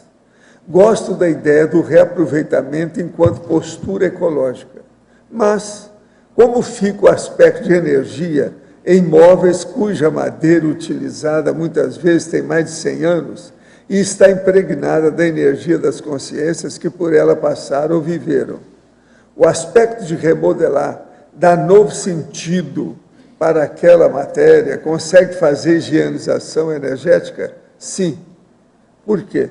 Porque a madeira, ela recebe as influências das energias em torno dela. Se a pessoa começa a viver com uma coisa antiga e ela pensa positivo, ou se aquilo fez um ambiente confortável, agradável, até bonito, aquilo muda. Esse processo não vai fazer mal para a pessoa. Agora, é preciso saber de onde o histórico. Por exemplo, tem aquela história da madeira na casa de uma nossa amiga. Ela não está aqui, não. Então, não posso falar quem é. Mas o que se passa? Eu vou na casa dela, primeira vez, muito séria, tudo arrumado, uma beleza, gastou uma nota para fazer aquilo e a gente vai jantar. Na hora que chega no jantar, eu olho junto da mesa, lá no jantar, olho o negócio e falo assim, vem cá, onde é que você arranjou aquele móvel de madeira que está ali? Isso é muito negativo, está cheio de energia ruim isso aí. O que você andou? Onde é que você arrumou isso? Ah, isso aí era lá da casa, lá da fazenda, da turma que entrou, que eles acharam que está tão bonito o móvel. Agora, a senhora pode me dizer o que é que eles faziam com isso? Não, isso aí era para matar animal. um móvel de madeira, muito bem feito, tudo arrumado, estava pintado. Então eles mataram porco ali, devia ter sido centenas de porcos. Agora, eu entrei e senti que tinha alguma coisa junto da mesa. Fui olhar, tinha aquele móvel. E outra coisa, estava lá como para fazer a composição do interior da casa. Então, saia dessa. Se a gente nossa que está aqui conosco, é da CCCI. Aí ela falou, mas não diga, então é isso? Eu não raciocinei, eu não pensei numa coisa dessa. Agora, veja, como é que é eu que não sabia, nunca tinha visto um móvel daquele. Porque na minha terra, eles matavam porcos em cima das folhas de bananeira, do quintal. Entende? Agora lá não, tinha um móvel especial. Eles pintaram aquilo, arrumaram tudo, estava tudo bonitinho. Alverne Beethoven. Como utilizar a naturofilia que possuo desde criança no refinamento do meu parapsiquismo? Isso aí é que é. Interagir. Então, a pessoa... e fazer, por exemplo, vai fazendo os cursos que trabalham com bioenergia. Então, quanto mais você trabalhar suas bioenergias, se você interage... É a Flora Miranda. Sim. Lá, o nome dela já mostra. Olha lá o que a gente falou. Olha o que a gente Você falou. Lembra? Ela está querendo vir para cá, né? Ela falou que a última vez que ela esteve aqui, ela quer morar aqui. Olha lá o histórico, né? Tem até o verbete lá do Pedro. Realidade autológica. A Flora, você sabe quem é a Flora. Então, tirar proveito disso. Então, aproveitar, fazer as investigações. Quanto mais, se você já tem a predisposição, ao que tudo indica... Não, se aí só se vai ela crescer. vem para cá, não precisa se preocupar, não. Porque aqui ela vai, não. Tudo vai o banho de loja vai ser diário. Né? Agora, em Sinergismologia, página 8, penúltima linha. Poderia aprofundar o sinergismo entre a aplicação da biosistemática e da exegética na prescrutação da natureza. Isso, a biosistemática que a gente falou ontem é a identificação, né, dos seres, então plantas, animais, e a exegética que a gente reforçou da interpretação. Então a gente está tendo essas interações, a gente faz a interação com a natureza, simplesmente por uma questão de lazer, é o proveito, ou você está investindo de um modo, no sentido interpretativo, para aprender alguma coisa, acrescentar no seu cabedal de memória, de informação. Então, a exegética é justamente para isso. Então, quanto mais, se a gente interage no sentido de reforçar a interpretação, e aí vale a pena aquela questão de aprender, a importância de aprender os nomes, plantas, animais, por isso que a gente está investindo aí nas placas, por exemplo, já para incentivar as pessoas a ir gravando, aprendendo alguns nomes, porque aí ela vai vendo que se tem sincronicidade, se tem alguma relação com aquele ser, com aquele animal, e, por exemplo, a própria prospecção das bioenergias, aprender a identificar as bioenergias de cada um. Alverne Beethoven, poderia aprofundar em parafatologia, penúltima linha, as mensagens parapsíquicas entre os animais e os zoólogos? Isso é a telepatia. Isso aí ele focou no animal e o zoólogo. Então, aí, essas mensagens, como eu falei, isso representa alguma relação com a memória da pessoa, com a holomemória. Então, se está havendo uma conexão e ela se repete, não é, com aquele animal, há uma reincidência, então isso, e está chamando a atenção, por exemplo, do ponto de vista da sinalética da pessoa, ao encontrar aquele animal, ou encontrar, naquele caso, nesse caso, com o animal, né?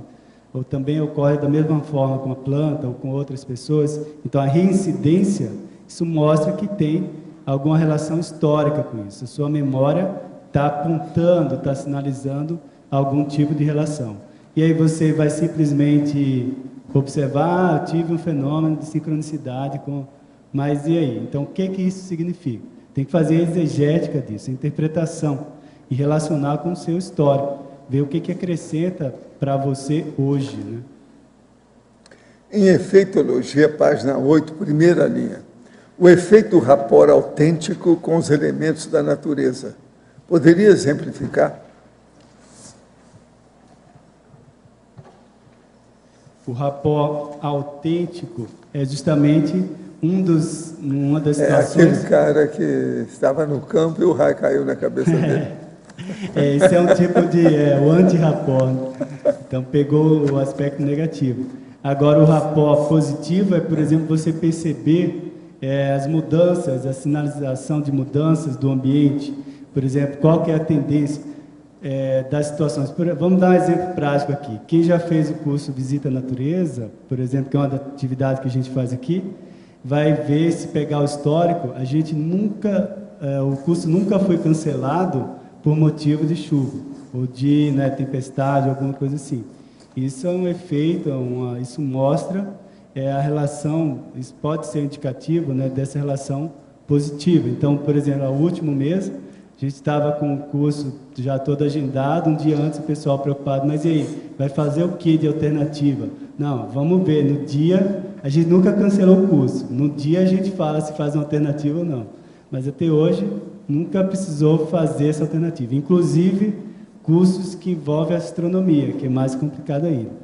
Então, claro, isso mostra, não quer dizer que a natureza conspira a nosso favor e tal, não é interpretação mitológica, mas o fato é que há uma recorrência disso. Isso é uma recorrência, é que a gente está com uma conexão, com relação mais positiva no sentido dessa interação com a natureza. O fato de ter muita afinidade e de sentir-se íntimo com as estrelas e os corpos celestes pode ser sinal de exercer função ligada à navegação antigamente? Os itens da taxologia podem ser encarados como um teste de evolução da consciência? A astrofilia poderia também entrar na taxologia? Sim, certamente. A gente voltou a falar da cosmofilia, acho que já citei aí anteriormente. Mas isso, sem dúvida, a relação da pessoa, a forte afinidade hoje, existente hoje, no caráter atual, como a gente comentou antes, isso mostra que uma relação do passado deve estar aflorando aí, isso evoca uma situação do passado. Então, é muito provável que a relação astronômica, essa afinidade com a astronomia, mostra não só a navegação, mas também a agronomia, a previsão, o calendário agronômico. Então, pode ter essas duas situações. Mas, sem dúvida, quem trabalhou mais com orientação de navegação trabalhou com astronomia. Isso é, sem dúvida, um rapport bem evidente. Professor Roberto, na sexta linha da parafatologia, você pode comentar as interconexões entre o pesquisador e o inventário pesquisístico e a cadeia de sincronicidades? Na sua opinião, o que desencadeia essa cadeia de sincronicidade? Isso aqui é a senhora do Maomé. Você sabe quem é, né? Khadija. Sim. Essa relação, essa interconexão vai mostrar o seu foco de pesquisa, seu foco de interesse, geralmente está relacionado com o seu próprio histórico. A gente não cria temperamento ou histórico, ou biográfico, ou a própria vontade, a motivação, não é simplesmente um resultado de uma vida, né? Então, isso aí é todo um resultado de um histórico, de uma trajetória. Então, essas interconexões, as sincronicidades que ocorrem aí, essa cadeia, é em virtude desse próprio histórico. Se você está procurando aprofundar isso, querer conhecer, então, o que é o autoconhecimento? Saber em que pé que você está, né? O que você está fazendo, quem que é você hoje, né? O que você gosta, o que você não gosta, quais são os seus interesses. Então, esse é o autoconhecimento. Na hora que você começa a investigar essa rede da natureza, que é mais complexa, então, igual o nosso colega estava perguntando, da navegação. Então, isso mostra, ele tá começando a sondar uma possível relação dele com a questão de navegação, com a astronomia. A própria afinidade, o interesse, está mostrando isso. Então, na hora que você começa a relacionar esses fatos, isso é só um pequeno exemplo, né? A pessoa tem que ver a recorrência disso. A recorrência do seu interesse e a recorrência dessas sincronicidades. Se está havendo essa recorrência. Então, você vai registrando isso, vai acumulando isso, e isso vai ajudar a você esclarecer o porquê que você é hoje o que é, né? Suas áreas de interesse, os seus gostos. Então, você vai, assim, melhorar, qualificar a sua autoconsciência. Então, a partir da análise dessas sincronicidades. Então, isso vai mostrar quem é você de fato, né? Então, porque nada vai acontecer realmente por acaso. Então, a sincronicidade se relaciona com a tua memória, com a própria memória que a gente tem. Roberto, na binomiologia, segunda e terceiras linhas, binômio, benignidade, atratividade. Por que esse binômio? A benignidade e a atratividade.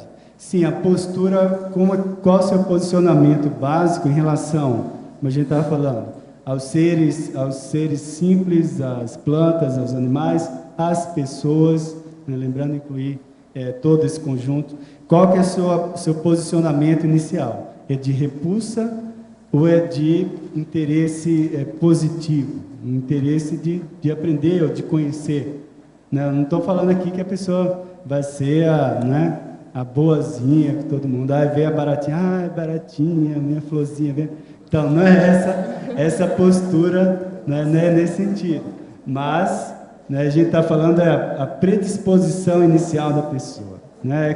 Qual que é, então, inicial? É mais benigno, é de ver aquele ser dentro do conjunto, aí isso vai ter relação com a atratividade. Pode ver, as pessoas que têm mais medo de barata, elas acabam tendo mais trauma ainda, então entra num ciclo vicioso.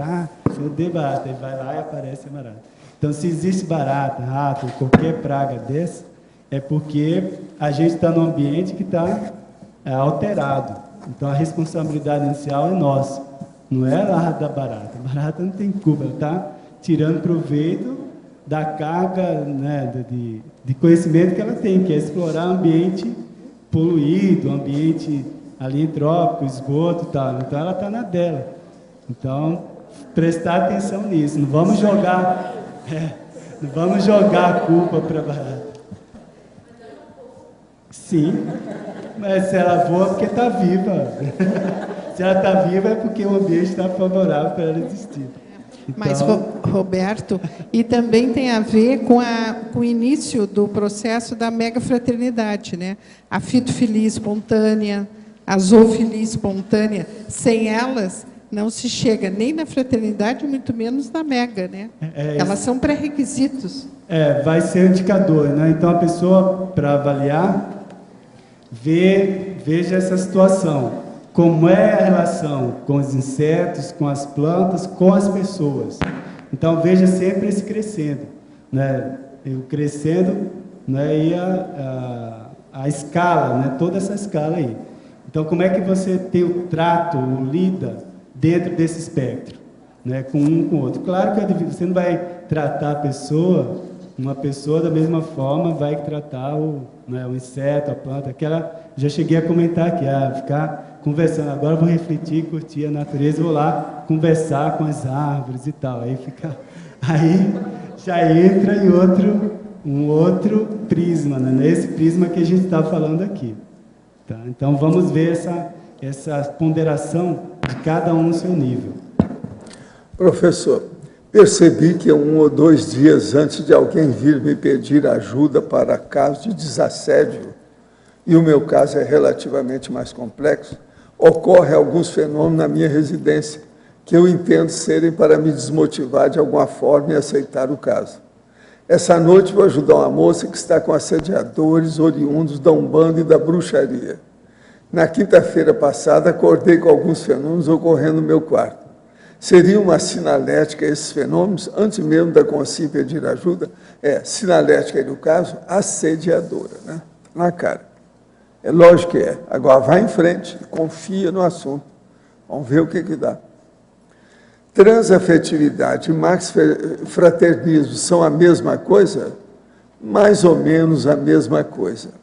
A Max Fraternidade diz respeito ao processo da fraternidade máxima sobre todos os aspectos, para todos os seres vivos, tudo que existe no cosmos.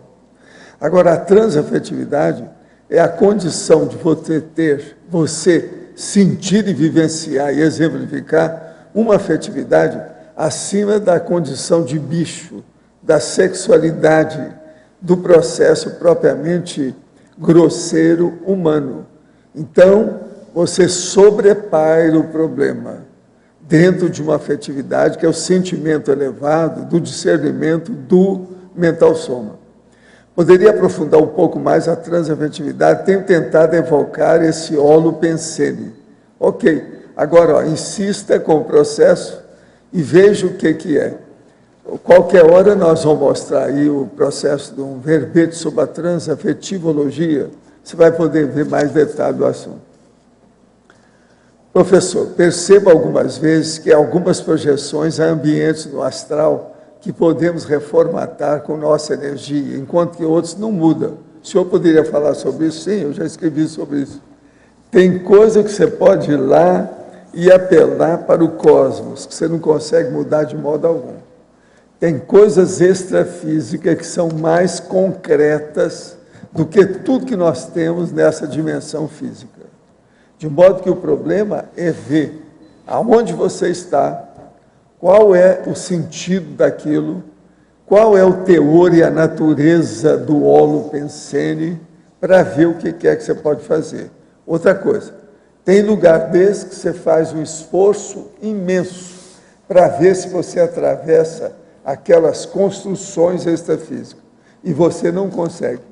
Elas, às vezes, aparecem mais densas do que uma muralha de granito aqui, ou qualquer construção feita com aço. O negócio lá é mais sério ainda do que qualquer concreto ou condição nossa aqui. Então, independe da pessoa e aonde ela está e o que ela está fazendo.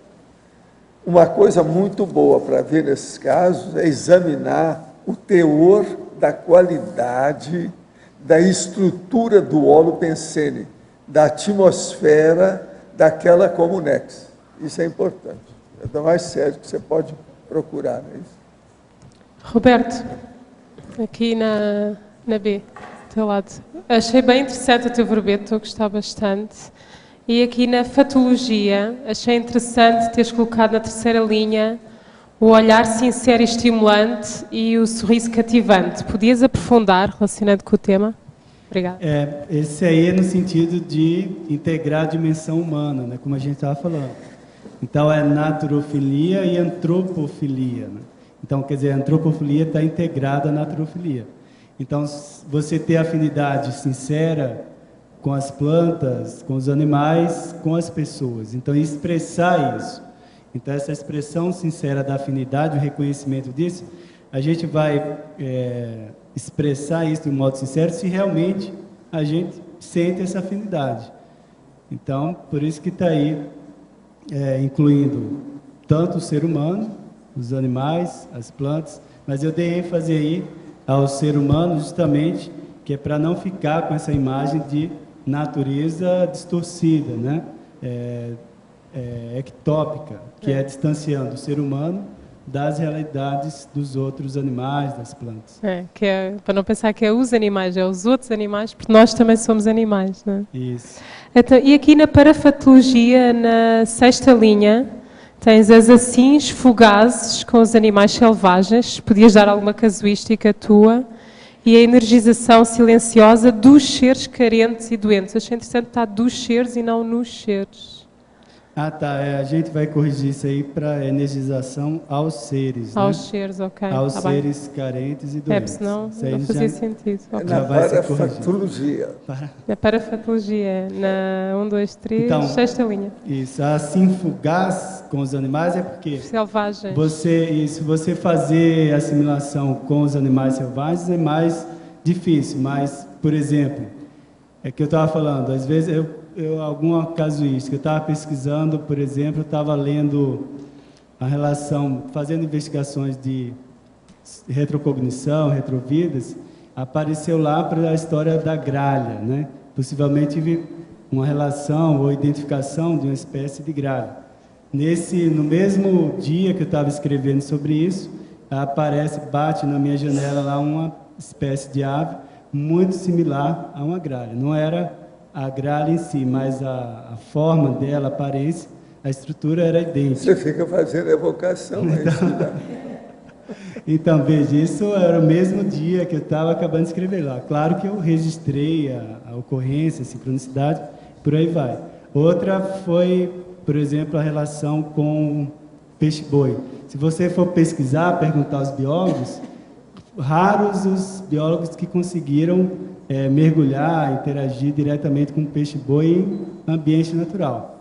Eu já interagi isso mergulhando, mas sempre à distância. Certa vez eu tive a oportunidade de mergulhar diretamente lá com o peixe-boi. A gente passou mais de 1 hora mergulhando e tirando foto, tudo, interagindo.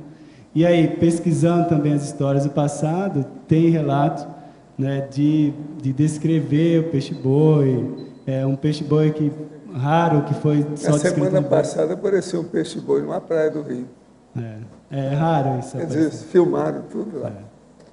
Então, veja, aquele animal raro de encontrar, mas que circunstâncias favorecem com que você encontre aquele animal e provavelmente o teu passado vai ajudar a explicar essa raridade, esse momento raro de encontrar determinado animal em determinado lugar. Eu tive a semana passada uma casuística aí com um pássaro aqui no CE que eu vou partilhar para me dizer se é normal ou não. Normalmente, quando nós vamos a passar, os pássaros vêm e afastam-se, né? Isso é o normal. Então, um pássaro estava numa árvore, eu estava a passar não na Aldeia dos Gênios, mas do outro lado. O pássaro viu que eu vinha, ele veio na minha direção, pousou num ramo que estava à minha frente, eu passo por baixo do ramo e ele continua a olhar para mim. Ou seja, em vez de ele fugir, ele aproximou-se. Queria saber se isso é normal aqui, se não... Não, é normal, tudo bem. Deve ser, é natural, né? Vamos dizer assim, é natural. Mas... Aqui o que tem mais natural é borboleta em cima da gente. Borboleta. Pode se preparar. Mas aí você fica atento, anota, procura... buscar qual é a espécie. Essa semana tem as borboletinhas azuis, pequenininhas, com a manchinha branca. Uma belezinha de cor desse tamanho. Tem um monte delas aí fora. Tem que pedir assessoria ao nosso amigo Rezende, Xará Rezende, para identificar mais. Tem que falar com ele, né? Eu não sei se ele já viu. Tem umas pequenininhas, mas lindas. É um biju, é uma joia bonita, pequenininha, tamanho. Agora, sendo que eu passei, depois de passar, olhei para trás e ele ainda lá estava a olhar para mim, em cima do ramo. Procura identificar, por exemplo, que é a espécie. Que eu falei da importância da identificação da flora e fauna. Identifica o que é, anota isso, registra e vê se pode haver alguma recorrência. Às vezes, pela própria energia, uma interação simplesmente energética, você estava com energia expandida, isso... Às vezes, para os animais, é aquilo que a gente falou do tactismo, né? Então, os animais, percebendo ou não, sem entender de energia consciencial, nada, sem fazer dinâmica, mas eles sentem energia, então sente mais agradável, ou sente o bem-estar que a pessoa está reverberando com a própria aura. E isso aí pode atrair, isso geralmente atrai, os animais vão vir em torno de você. Isso seria uma primeira explicação parafisiológica da situação. Mas aí você tem que acompanhar e ver se é mais específico, então anota, vê se tem reincidência. Às vezes também ocorre de consciências acoplarem também com os animais, e aí isso alterar o comportamento daquele animal em determinada situação.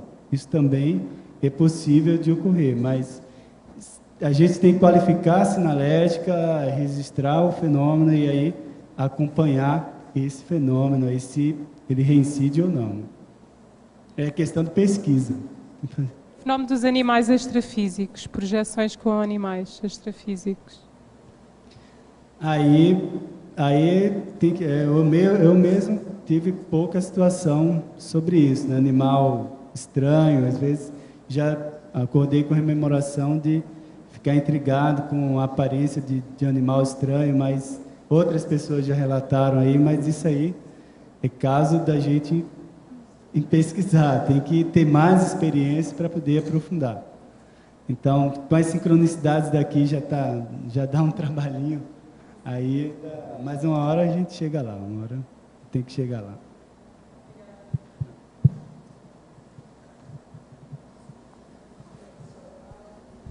Por gentileza, você poderia abrir um pouco mais? Opressão fraterna silenciosa, atributologia, página 5.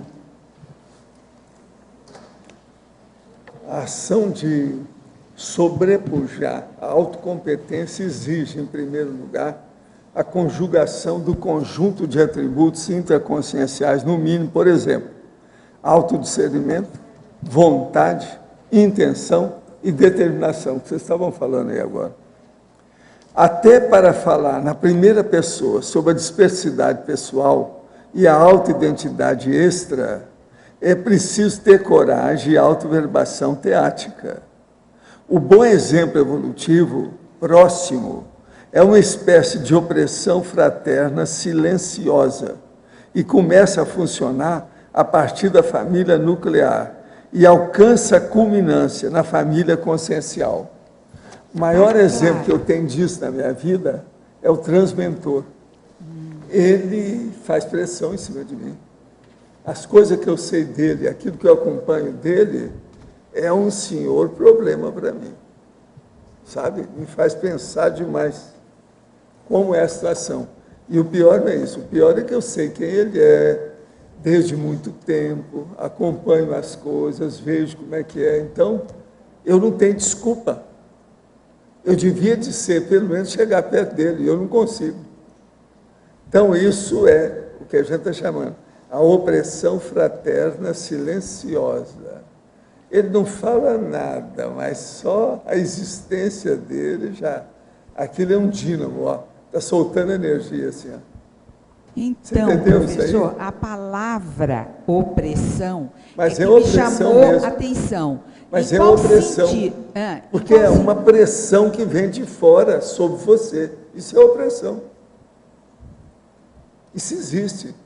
Agora, veja, ele não tem essa intenção, mas ele também não pode sonegar isso. Ele não consegue tirar isso. Como é que ele vai evitar isso? Só se ele sumisse da minha frente. Ele não vai querer fazer isso. Pois é, então, a maior dificuldade, no meu entendimento, é quando nós nos sentimos oprimidos no intrafísico e a gente não consegue... Mas eu já vi isso com gente da minha família. Chega o meu irmão e fala assim, não, aqui, viver aqui com você é muito difícil. Ele queria ter umas namoradas, os negócios todo mundo ia olhar. Aí seu irmão do Valdo criava um problema para ele. Então ele vira para mim assim, eu posso ir para o Rio? Aí eu viro para ele e falo assim, ó, você vai para o Rio e vai acontecer uma coisa, você não vai estudar nada, não vai chegar a fazer curso superior, por causa do seu temperamento ser desligado. Foi dito e feito, ele foi para o Rio, trabalhou muito, casou, tem filhos, a vida dele caminhou, mas ele não entrou em faculdade nenhuma, do jeito que eu falei. Agora isso, 1950, e lá vai fumaça, 1960. Fica mais fácil. Agora, veja, é porque eu dirigi uma opção de coisa, liderava um monte de coisa de, vamos dizer, instituições de jovens. Aquilo repercutia, entendeu? Sobre ele. Era um problema. Como é que vocês gostam de falar? A Fica mais fácil, né, professor? Se a gente conseguir a dobradinha entre autodiscernimento e determinação, de repente, não esquecendo dos demais, né? Mas parece que a gente devagarzinho vai conseguir entender essa questão aí de opressão. O problema é a gente falar. Obrigada. É isso, vamos em frente. E muito viva obrigada. a Beringa, muitas graças. Paulo, isso funciona como alavancagem evolutiva? O quê? Essa opressão que tem? Ela funciona. Funciona como a opressão, alavanca. ela existe silenciosamente, ninguém fala isso. Mas, por exemplo, isso é uma lição permanente que você tem chamando a sua atenção, é um alerta, entendeu? Chama a atenção. Isso é um fato. Eu já tive gente que já chegou aqui e já falou para mim claramente, Valdo, que bem que eu queria ficar aqui, mas não dá. O nível que vocês arranjaram aqui a partir do que você está fazendo, criou um ambiente que eu não me sinto bem. Quer dizer, é daquele povo que quer evoluir, mas não tanto. Ele não quer deixar, você está entendendo, algumas coisas dele. Então eu falei assim, não, a gente se encontra nas quebradas da evolução, tchau. Ele foi embora. Ele estava com a ideia de ficar aqui, mas depois que ele viu o ambiente, essas coisas todas de nós estudando, tudo assim na cara, impactoterapia.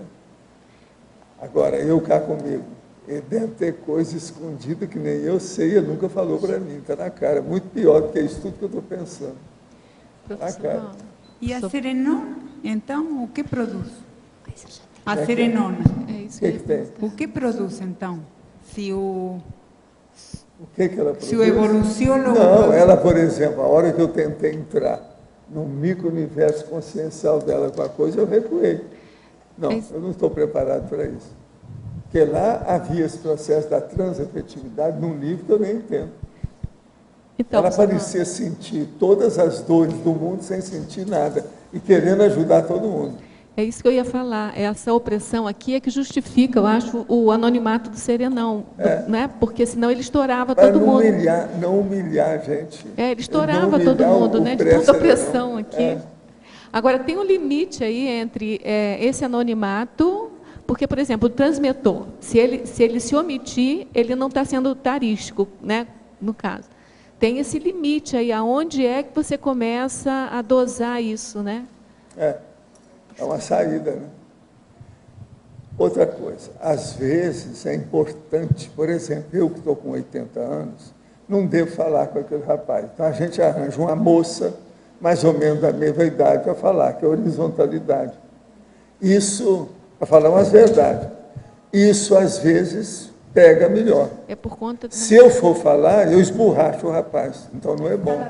Agora, vem uma moça e fala com ele de igual para igual, na mesma idade. É horizontalidade. Então, ou no Pensene, depende muito de verticalidade e horizontalidade com quem você vive. A gente tem que ver isso também. Vocês estão entendendo por que é que eu tenho que ter estrionismo, né? Para diminuir o gap das gerações. Não, hoje mesmo de manhã o senhor deu a entender. Hoje mesmo de manhã o senhor deu a entender que o senhor refreia um pouquinho para essa opressão não ser tão forte com a gente. Pelo menos foi isso que eu entendi. Né? De manhã o senhor deu a entender isso, para a gente poder... Vamos entender. Agora, que o processo da opressão silenciosa, inevitável, isso vai existir. Ela existe.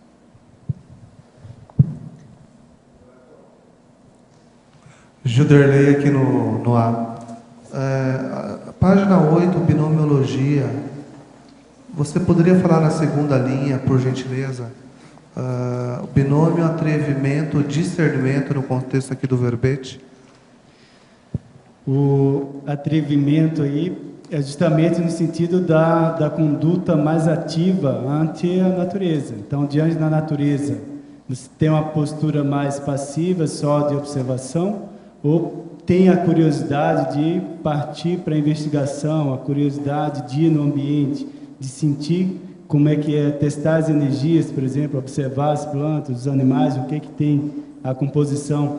Então, tem uma certa dose, sim, é necessário, ao meu ver, essa dose de atrevimento, sim. Agora, tem que diferenciar da aventura, assim, né? Então, o simples espírito aventureiro. Então, tem que diferenciar aí que entra o discernimento. Então, você ter a postura, né? Aí eu coloquei a audácia também, né? De partir para a investigação sem ser temeroso. Igual muita gente, às vezes, evita a interação, e aí entra aquela naturofobia, né? Fica mais restrito ao ambiente antropológico por causa desse receio. Então, dessa falta de atrevimento. Vai ter folha, tem inseto, tem cobra, tem não sei o quê. Aí vai a lista Formiga. uma série de impedimentos que aí então a natureza se transforma num grande, o bicho-papão. Aí entra as mitologias e tudo. Então cria essa repulsa natural. Claro, né, que isso aí, as proporções variam muito de uma pessoa para outra. Mas se tem alguma reminiscência disso, né, desse mito, dessa repulsa, dessa defesa, então a pessoa vai inibir automaticamente. Como é que ela vai sentir?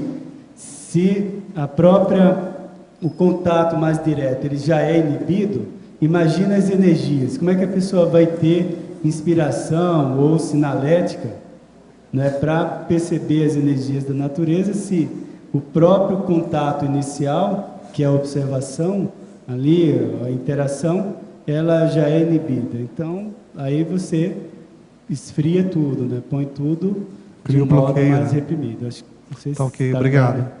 Roberto, página 10. Pode falar. Essa afinidade, interesse, gosto, predisposição, dentro desses itens... Oi, não escutei. Não escutei? Qual item? Os itens, eu estou me referindo aos itens 1, 2, 3, até o 30. Sim. Tá? E a predisposição, o interesse, a afinidade, o gosto... Tudo isso que se faz em termos de assistência.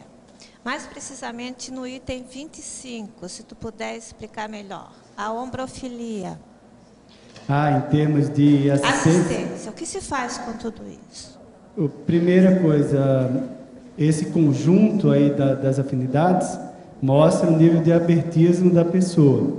O caso aí que eu destaquei, que eu incluí a ombrofilia, então a questão da chuva, da água, da umidade, então isso tem uma relação direta com as bioenergias. Um ambiente mais seco, esturricado, né, semiárido, e ele é bem mais difícil de você trabalhar com as energias.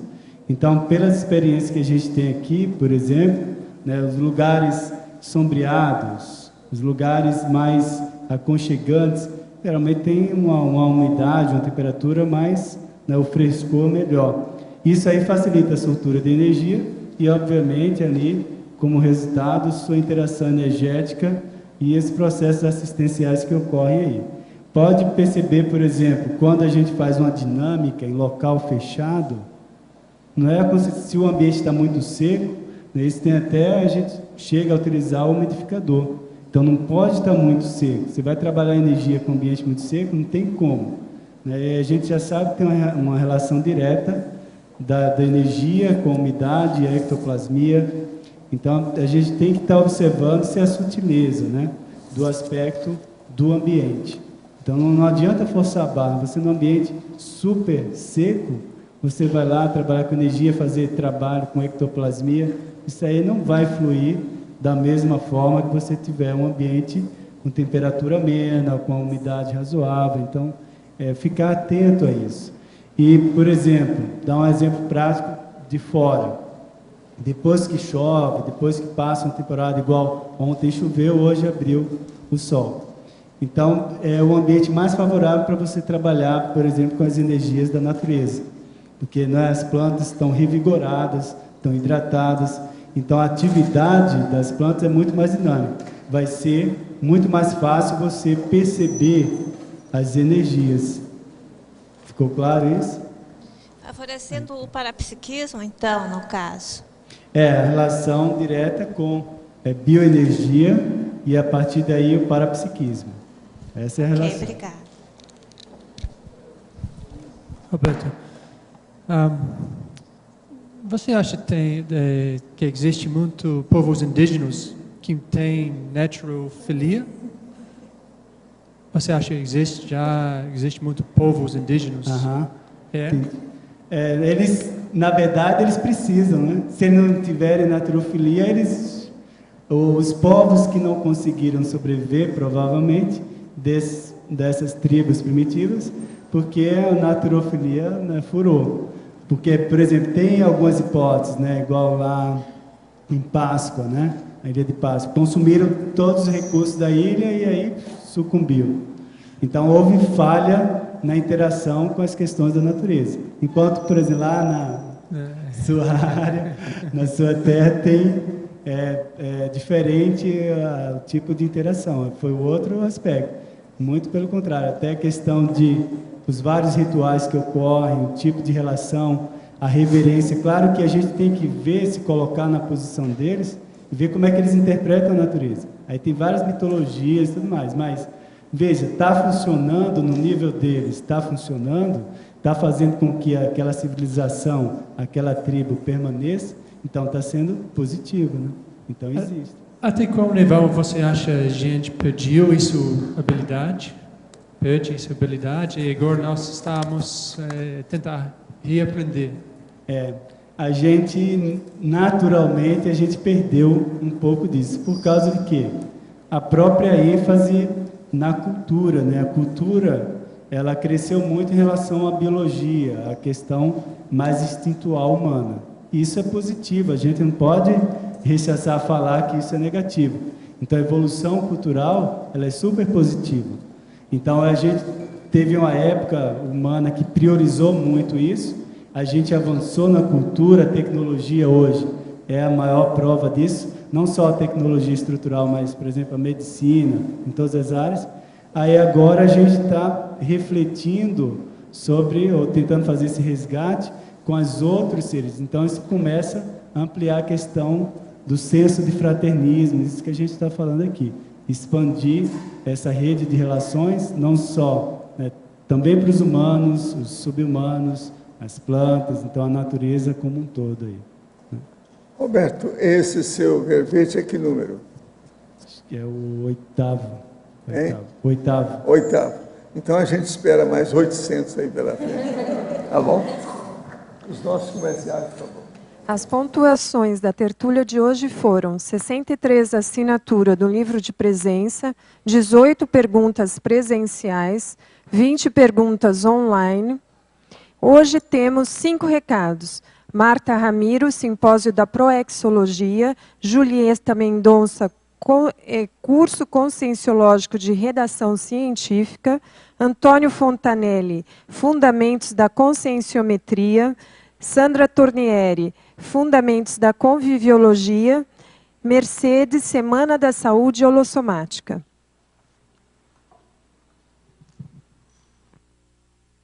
Boa tarde a todos. Nós retornamos hoje para lembrar que as inscrições para o segundo simpósio de Proexologia já estão abertas. Esse evento vai acontecer nos dias 20 e 21 de outubro, aqui em Foz do Iguaçu. A programação do segundo simpósio de Proexologia está disponível no site www.apexinternacional.org, repetindo o site www.apexinternacional.org. E as inscrições podem ser feitas pelo telefone 045 3525 2652. Repetindo o telefone 045 3525 2652. Obrigada e até logo. Olá, boa tarde. O CIAEC e a equipe de redatores do Holociclo oferecem o curso conscienciológico de redação científica, destinado às pessoas com dificuldade de pôr as ideias no papel. O objetivo é a escrita dos livros de conscienciologia. O início é em 17 de setembro de 2012 e o término é 20 de dezembro de 2012. As aulas serão às segundas e quintas, das 15 às 17 horas, na sala 2 do CIAEC. As inscrições na recepção do CIAEC. Obrigada. Boa tarde a todos. A Conscio convida para o curso de Fundamentos da Conscienciometria. Esse curso dura 6 meses, né? Irá começar no dia 4, agora desse mês próximo, mês de setembro. As inscrições são feitas na própria Secretaria de CIAEC. Esse curso ele tem como objetivo principal o ajuste da autoimagem e bases para a autoconscienciometria técnica, né? dos quais resultam em 7 itens. Detalhamento das técnicas de avaliação conscienciométricas, aumento do senso crítico auto e heterocosmoético, demonstração da autoimagem idealizada, aliás, desconstrução, definição do temperamento, atributos e valores pessoais, autopesquisa de trafares e trafais, autoexposição e feedback, aprendendo a técnica com Syncobaia, e autoenergometria, planilhas de avaliação pessoal. Esse curso, como eu falei agora há pouco, começará agora no dia 4 e tem a duração de 6 meses. Obrigado. Boa tarde a todos. O Colégio Invisível da Conviviologia e o CAEC convidam para o curso Fundamentos da Conviviologia, que irá ocorrer agora na próxima semana, dia 24, 25 e 26 de agosto. Nós chamamos a atenção para a aula do professor Roberto Laime, que foi o bioverbetólogo de hoje, né? Que vai dar uma aula junto com o professor Roberto Kunz, falando da zooconviviologia e da fitoconviviologia. E também, esse curso ele tem o objetivo de fazer com que as pessoas reflitam mais sobre a convivência sua, não só consigo mesmo, com a natureza e com todos os seres. Então, quem tiver interesse em aprofundar e melhorar esses aspectos, podem fazer as inscrições pelo telefone 45 3525 2652 ou pelo e-mail caec@caec.org. Obrigada. Boa tarde a todos. Convidamos a todos vocês a participar da 5ª Semana de Saúde Holossomática da Cosmópolis, del 31 de agosto até 9 de setembro, onde teremos o curso de campo da OIC, Imersão Proiecioterápica, eventos em parceria com outras instituições conscienciocêntricas e os eventos de pesquisa da consciencioterapia, 7ª Jornada de Saúde da Consciência e 6º Simpósio de Autoconsciencioterapia.